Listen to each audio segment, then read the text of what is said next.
2대째 명란 사업을 하고 계신 거예요? 네, 맞습니다. 오, 이게 이제 그 아버님께서 보니까 77년부터 이 명란 제조 연구를 계속 하셨어요. 네, 맞습니다. 한우물만 40년을 이렇게 명란만 40년을 야 이렇게 연구를 하시고 제조를 하시고 한 거네요. 맞습니다. 그래서 이제 아버님이 예. 받으신 게 이제 우리나라 수산 제조 부분의 대한민국 명장님이시거든요.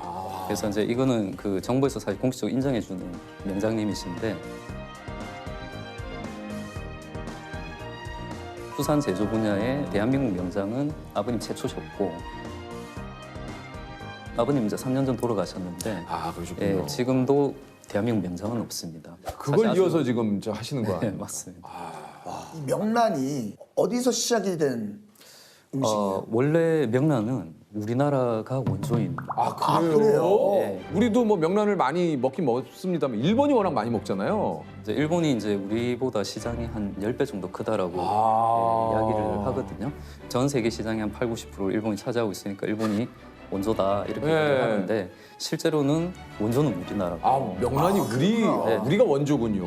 그리고 이제 이게 단순히 원조가 아니라 명태라는 물고기에서 나오는 거지 않습니까? 맞아요. 명란 자체가 예를 들어서 농업 부분에서 우리가 쌀이나 김치를 이야기할 때 수산 부분에서는 사실 명태를 빼놓을 수가 없거든요. 왜냐하면 가장 많이 먹었고 사실 명태라는 물고기 자체가 아주 독특하게 다른 나라들은 다 먹지 않는데 우리나라가 그걸 개발해서 먹었고 뭐 이름도 100가지가 넘고 이게 명태가 살아있는 게 생태, 명태가 그쵸. 얼어있으면 동태. 예. 그렇게 되는 겁니까? 맞습니다. 말리면 북어. 아, 그렇죠. 예. 그래서 이제 이름이 한 100가지가 넘는다 그러거든요. 와, 그래서 100가지가 그러니까, 넘어요? 예, 그러니까 사실 이제 이게 한반도의 가장 이제 수산 쪽에서는 제일 많이 유통됐던 일종의 국민 생선이었기 때문에 그래서 이제 일본이 사실은 우리나라와 만나게 되면서 이제 일제 강점기 때 만나게 되면서 명태라는 물고기에 대해 주목을 했는데 일본은 명란을 더 좋아했습니다.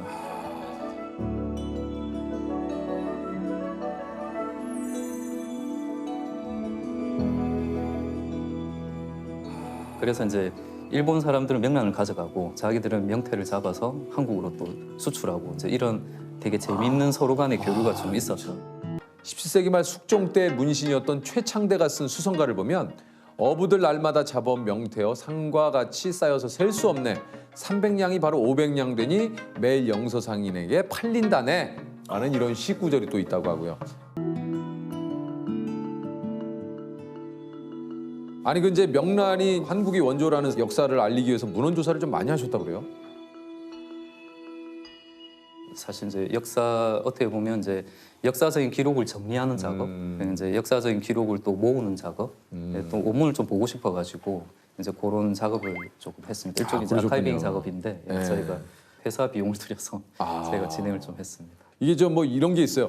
세계 기록 유산에 지정된 승정원 일기를 보면 강원도에서 궁궐에 올린 진상품 가운데 연어알젓, 대구알젓을 대납하라고 선장에 써놓았는데 명태알을 보내어 일이 혼란스럽습니다. 네. 라는 기록이 있고 17세기 말 숙종 때 문신이었던 최창대가 쓴 수성가를 보면 어부들 날마다 잡아온 명태여 상과 같이 쌓여서 셀 수 없네 300냥이 바로 500냥 되니 매일 영서상인에게 팔린다네 라는 이런 시구절이 또 있다고 하고요.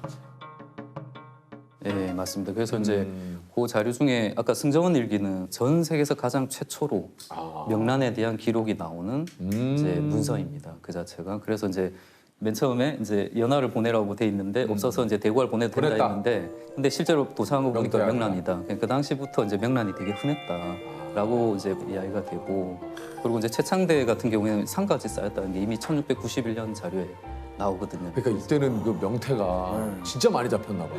우리 그 인근해에 요즘 그 뭐 이제 남해 그래가지고 사실 명태가 지금 없죠. 네, 맞습니다. 말씀하신 대로 네. 어제 지금은 이제 사라졌고요. 그러니까요. 명란이라는 것이 명태알인데 명태가 안 잡히는데 어떻게 명란을 만들 수가 있겠습니까, 그죠? 네, 그래서 이제 어떻게 보면 거의 400년을 이어온 우리나라 전통 음식 중에 하나인데 그러니까. 명란 자체가.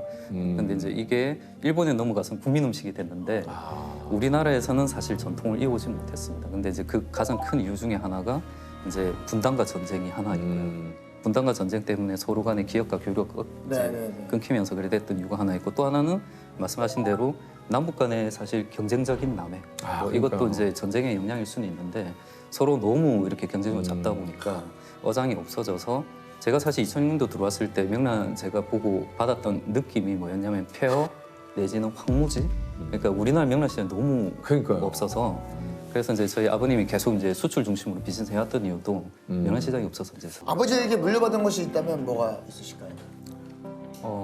저는 이제 질문과 과제를 물려받은 게 아닌가 이제 그런 생각을 하거든요. 저는 이제 아버님이 황무지와 폐허 같은 시장에서 명란을 가지고 평생 어떤 자기가 바라는 명란을 만들기 위해서 계속 싸워오셨다 이제 그런 생각을 하는데 저는 그게 이제 하나의 어떤 그 질문을 던지는 과정 또 자신만의 어떤 과제를 푸는 과정이었다 이런 생각이 들고요. 어떻게 보면 제가 이어받아서 저만의 색깔로 응답해야 되는 그런 환경이 있지 않나 이제 이런 생각이 들고 이 과정을 통해서 명란의 세계가 좀 더 발전하고 또 진전될 거다 이제 그렇게 생각합니다.